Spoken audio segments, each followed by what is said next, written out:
মনে মনে কিন্তু সিরিয়াসলি আমি তাকেই বিয়ে করতে চেয়েছি। ঢালিউড সুপারস্টার শাকিব খানের ব্যক্তিগত জীবন নিয়ে দর্শক ও ভক্তদের আগ্রহ বরাবরই তুঙ্গে।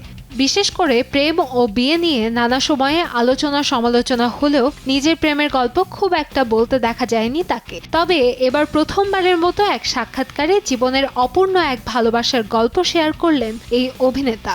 যখন একা একা বসে থাকি তখন ভাবি যে আসলে আমি যেতে চাইলাম কোথায়। এই সাক্ষাৎকারে শাকিব জানান, একসময় গুলশানের একটি ইংরেজি মাধ্যম স্কুলের এক তরুণীর প্রেমে পড়েছিলেন তিনি। যদিও সেই সম্পর্ক শেষ পর্যন্ত পরিণতি পায়নি, তবুও সেই স্মৃতি আজও তাকে নাড়া দেয়। অভিনেতা আরও বলেন, তার বাসার কাছাকাছি ছিল মেয়েটির বাড়ি, দেখতে ভীষণ সুন্দর ছিল। এমনকি শাকিব অকপটে স্বীকার করেন সে সময় সেই মেয়েটির সঙ্গে সেটেলড হতে চেয়েছিলেন তিনি। আমি তার সাথে থাকতে চাইলাম, আসলে ভালোবাসলাম তাকে, আর আমি গেলাম কোথায়। তিনি আরও বলেন, মেয়েটি তাকে অনেক ভালোবাসতেন।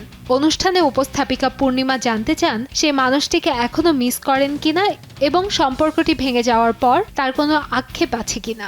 জবাবে শাকিব বলেন, আমি এখনো তাকে মিস করি। মাঝে মধ্যে একা থাকলে ভাবি কেন এমন হলো।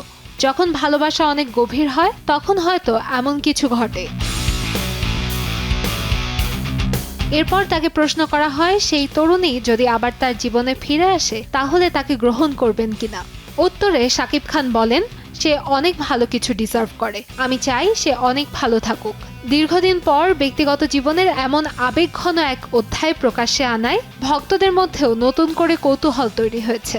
শাকিব খানের এই স্বীকারোক্তি ইতোমধ্যেই ভাইরাল হয়েছে সামাজিক যোগাযোগ মাধ্যমে। আমি চাইবো যে তার আরো অনেক ভালো কিছু ডিজার্ভ করে সে। কান্তাময়ী স্নেহা, সময় সংবাদ, ঢাকা।